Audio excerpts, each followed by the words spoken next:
Yo, what is up guys? Delboy here, aka Blue Collar Sports TV. Hopefully you guys are doing well. If you're new here, smash that like, hit subscribe, all of that good stuff.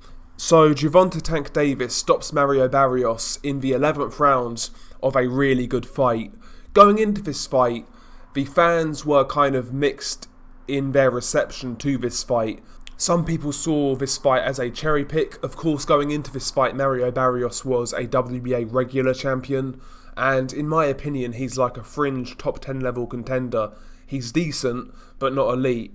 Having said that, going into this fight, I was one of the people looking forward to it because to me, Tank Davis is just not a 140 pounder.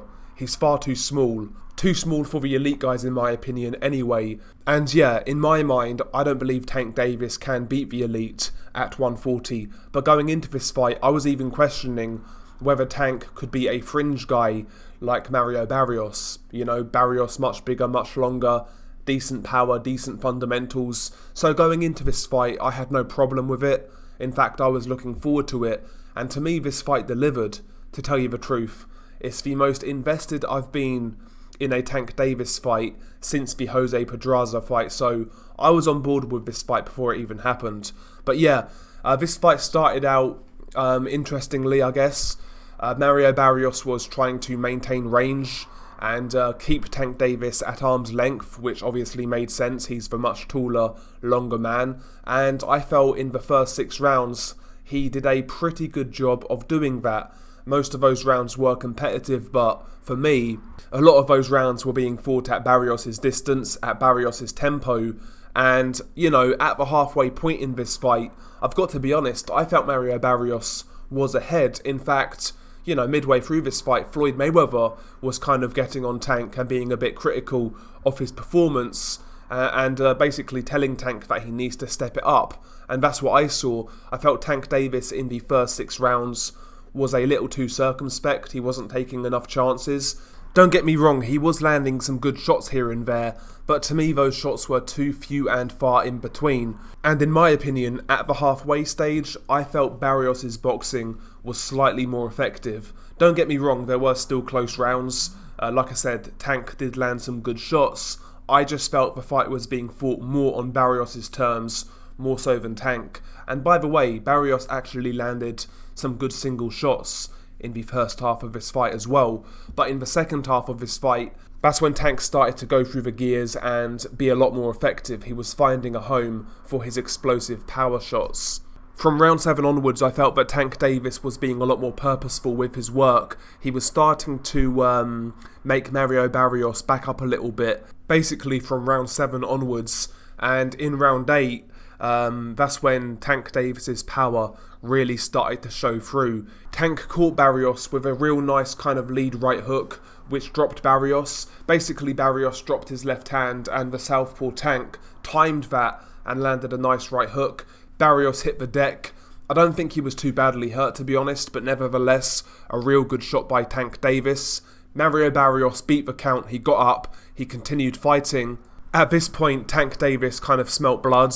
Barrios tried to fight fire with fire, but this time Tank Davis lands a nice straight left hand while Barrios was trying to throw back. It caught Barrios on the chin, and once again, Mario Barrios hit the deck. So round 8 was a 10-7 round for Gervonta Tank Davis. Good round for him. To be fair to Mario Barrios though, in round 9 he tried to respond, and he actually caught Tank Davis with a real nice right hook, which actually backed Tank Davis up to the ropes. But for whatever reason, Mario Barrios did not jump on Tank Davis. Tank Davis definitely felt that shot. I'm not really sure how hurt he was. His legs weren't wobbling, but that shot definitely caught his attention. He definitely backed up, and he wasn't doing anything for a few seconds. So I think that shot definitely hurt Tank, but I don't think that Mario Barrios realised that he had Tank in a bit of bother. You know, at that point in time, Mario Barrios should have really kind of put it on Tank and tried to test that chin because Tank, in my opinion, was somewhat buzzed. Nevertheless, Tank Davis got through that rocky moment and, you know, round 10 continued to be the aggressor, coming forwards, making Barrios back up. He was landing some good shots, and, Tank Davis was looking for the stoppage. Mario Barrios was trying to fight Tank Davis off, landed a few shots here and there, but Tank was the guy with the forward momentum. And in round 11, the fight ended. Once again, Tank Davis being aggressive, trying to push Barrios back, throwing shots. Barrios was attempting to trade with Tank, but Tank having the quicker hands, being more compact, lower centre of gravity, he managed to time Barrios in the exchanges, and he landed like a nice left uppercut to the body, which dropped Barrios.